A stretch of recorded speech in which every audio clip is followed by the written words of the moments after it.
नमस्कार साथियों। तो कैसे हैं आप सब? आई होप आप बहुत अच्छे से होंगे और एग्जाम्स की तैयारी में लगे होंगे। तो फ्रेंड्स, आपको पता है मई मंथ जो है वो चल पड़ा है। अब जून में जो है वो एचपी टेट और सी टेट दोनों ही एग्जाम जो हैं वो आने वाले हैं। तो फ्रेंड्स, कैसी चल रही है आपकी तैयारी? आई होप आप बहुत अच्छे से तैयारी कर रहे होंगे। तो फ्रेंड्स, जैसा कि आपको पता है, हम जो है वो एचपी टेट और सी टेट की प्रिपरेशन जो है वो उसको कर रहे हैं।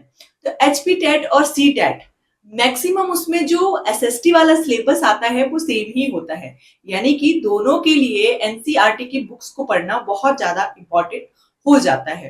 तो फ्रेंड्स, आज की जो क्लास है उसमें मैं आपके लिए लेके आई हूँ 18-20 ऐसे क्वेश्चंस जो हर बार सी टेट या एचपी टेट में रिपीट जो है वो होते रहते हैं। तो एक तरह से ये पीवाईक्यू है, तो इम्पॉर्टेंट है। और ये क्लास जो है ये एचपी टेट की प्रिपरेशन करने वालों के लिए और सी टेट की प्रिपरेशन करने वालों के लिए, दोनों के लिए ही इम्पॉर्टेंट है। तो आप अगर सी टेट की प्रिपरेशन कर रहे हो तब भी आपने मेरी ये क्लास जरूर देखनी है। और अगर आप एचपी टेट के लिए अच्छी सी कोई एक मटेरियल ढूंढ रहे हो तो आपके लिए तब भी ये क्लास जो है वो बहुत ज्यादा इंपॉर्टेंट जो है वो रहने वाली है, क्योंकि ये ऐसे क्वेश्चन हैं जो एग्जाम में आते ही आते हैं। तो शुरू करते हैं हम आज की ये क्लास। आज की क्लास में हम एसएसटी वाला जो पार्ट है उसको करेंगे। तो एसएसटी वाले पार्ट में हम करेंगे जीके वाला पार्ट, यानी कि इसमें एसपीजीके और नेशनल जीके, ठीक है, एसपीजीके और नेशनल जीके दोनों ही हम कवर करेंगे और एसएसटी वाला पार्ट जो है उसको भी हम कवर करेंगे। तो इसमें जो है एक तरह से मिक्सचर है ये क्लास। इसमें हम एसपी जीके भी पढ़ रहे हैं, इसमें हम इंडिया का जीके भी पढ़ रहे हैं और इसमें हम एसएसटी वाला पार्ट जो है उसको भी पढ़ रहे हैं। तो ये हर तरह से बहुत बहुत बहुत ज्यादा इंपॉर्टेंट क्लास है। तो आपने इस क्लास को जरूर एंड तक देखना है, बीच में क्लास को स्किप बिल्कुल नहीं करना है। और अगर आपके फ्रेंड्स भी इस एचपी टेट या सी टेट की प्रिपरेशन कर रहे हैं तो उनके साथ भी मेरी इस क्लास को जरूर शेयर करना है। तो शुरू करते हैं हम ये आज की ये क्लास। आज की क्लास में हम पहला क्वेश्चन जो है वो ये है कि भारत के ऐसे राष्ट्रपति का जिन नाम बताना है जिनका चुनाव जो है वो निर्विरोध हुआ था। तो भारत के ऐसे राष्ट्रपति कौन थे जिनका चुनाव जो है वो निर्विरोध हुआ था। और राष्ट्रपति एक ऐसा एक आप मान लो कि एक ऐसी चीज है सी टेट और एचपी टेट में कि राष्ट्रपति से रिलेटेड कोई ना कोई क्वेश्चन जो है वो इन एग्जाम्स में आता ही आता है। एक तो पहले आपने सीक्वेंस वाइज सभी राष्ट्रपतियों के नाम याद रख लेने हैं और आपको ये भी पता होना चाहिए कि भारत के पहले राष्ट्रपति कौन थे या भारत के अभी वर्तमान में राष्ट्रपति कौन है।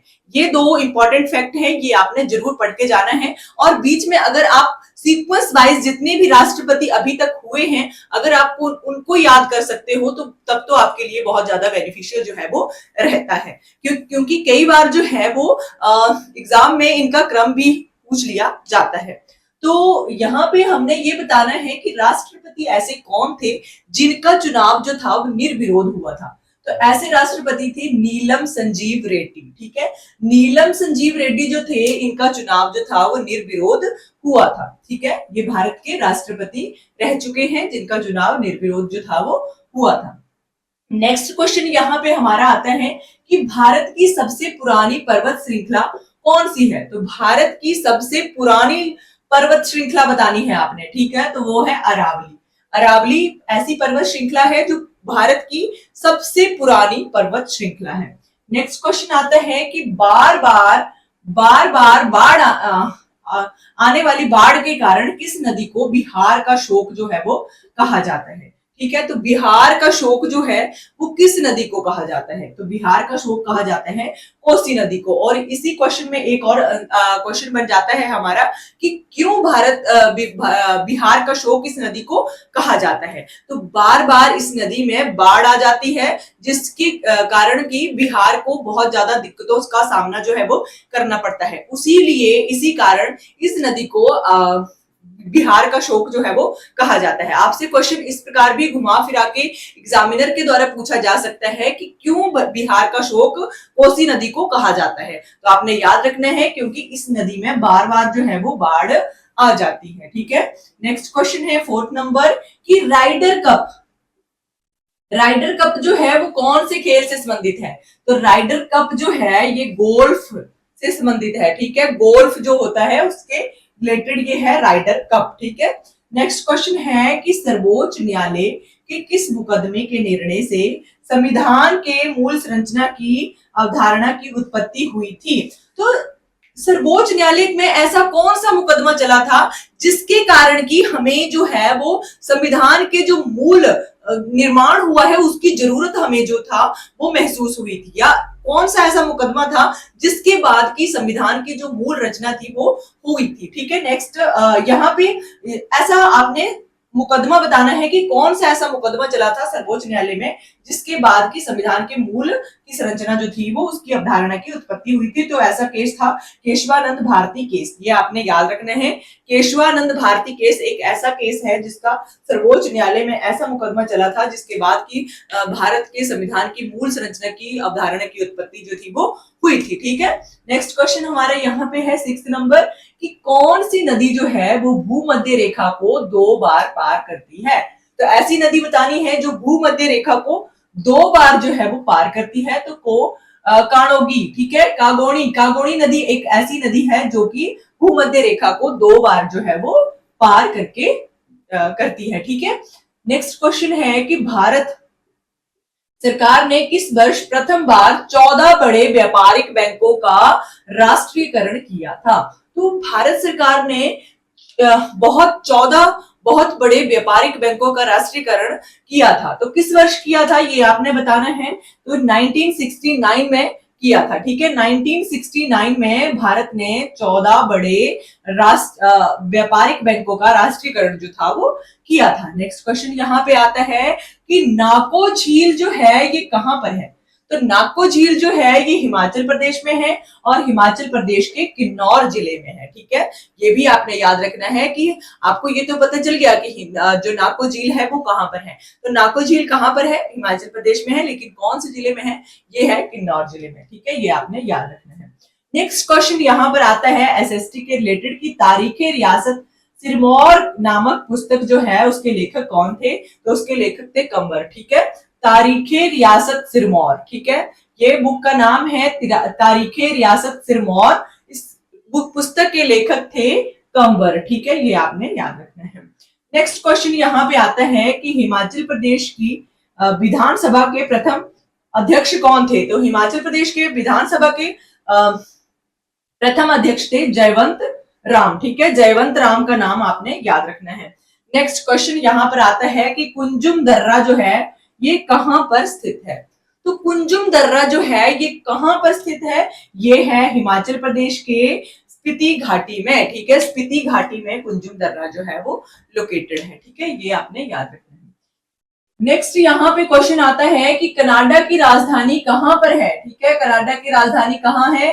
तो वो है ओटावा में, ठीक है। ये आपने याद रखना है कि कनाडा की राजधानी जो है ये ओटावा में है।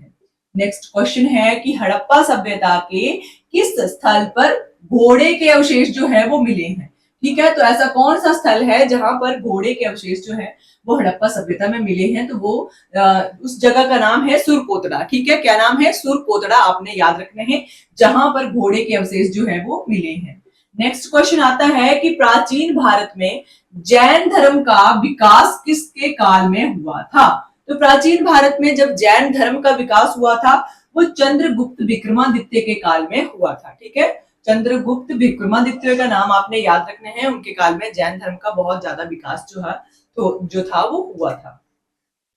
गदर पार्टी के संस्थापक कौन थे? और ये बहुत बहुत बहुत इंपॉर्टेंट क्वेश्चन है क्योंकि सीटेट में भी ये क्वेश्चन बहुत बार पूछा जा चुका है और एचपी टेट में भी ये क्वेश्चन हर बार मैक्सिमम पूछा ही जाता है। तो गदर पार्टी के संस्थापक आपने याद रखने हैं लाला हरदयाल, ठीक है। लाला हरदयाल जो थे वो गदर पार्टी के संस्थापक थे। नेक्स्ट क्वेश्चन है मुर्रा, ठीक है।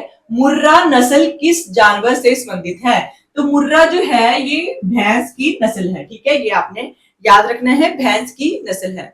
उसी तरह से एक है कुफरी जोत या कुफरी, वो आलू की किस्में है, वो भी आपने याद रखनी है। नेक्स्ट क्वेश्चन आता है कि भोपाल गैस त्रासदी में कौन सी गैस जो थी उसका रिसाव जो था वो हुआ था? तो भोपाल गैस त्रासदी में कौन सी गैस का रिसाव हुआ था? तो मिथाइल आइसोसाइनेट, ठीक है। क्या नाम था, मिथाइल आइसोसाइनेट जो गैस थी उसका रिसाव जो था वो भोपाल गैस त्रासदी में हुआ था। और फ्रेंड्स आपने मुझे कमेंट करके ये बताना है कि भोपाल गैस त्रासदी जो थी वो हुई कब थी, ठीक है। तो ये आपका आपके लिए एक तरह से होमवर्क समझ लीजिए, ये क्वेश्चन है कि भोपाल गैस त्रासदी कब हुई थी, ये आपने मुझे कमेंट करके बताना है। मैं आपके कमेंट का इंतजार करूंगी और रिप्लाई भी जरूर करूंगी। नेक्स्ट यहाँ पे लास्ट क्वेश्चन है कि भारत छोड़ो आंदोलन जो था वो कब शुरू हुआ था। तो ये एसएसटी से रिलेटेड क्वेश्चन है और बहुत इंपॉर्टेंट क्वेश्चन है कि भारत छोड़ो आंदोलन जो था ये कब शुरू हुआ था। 1942 में ये आंदोलन जो था वो शुरू हुआ था। तो फ्रेंड्स आज की क्लास में हमने 18 मोस्ट इंपॉर्टेंट क्वेश्चन जो है वो डिस्कस किए हैं। आई होप आपको ये क्वेश्चन बहुत अच्छे लगे होंगे, आपके लिए बहुत ज्यादा हेल्पफुल रहेंगे। और इसी तरह की और भी वीडियोस देखने के लिए मेरे चैनल को जरूर सब्सक्राइब करना है अगर आपने अभी तक नहीं किया है तो। अब और अपने फ्रेंड्स के साथ मेरी इस वीडियो को जरूर शेयर करना है, क्योंकि मेरा मानना ये है कि ये क्लास जो है आपके लिए बहुत ज्यादा बेनिफिशियल जो है वो रहने वाली है। और अगर आप सीटेट की प्रिपरेशन कर रहे हैं तब भी आप मेरे चैनल पर मैंने एक प्लेलिस्ट डाली हुई है, आप उस प्लेलिस्ट को जाकर जरूर चेक कर सकते हैं, क्योंकि उसमें बहुत बहुत बहुत ज्यादा इंपॉर्टेंट फैक्ट जो है वो मैं आपको बता चुकी हूँ। आज की क्लास के लिए बस इतना ही। Thank you for watching.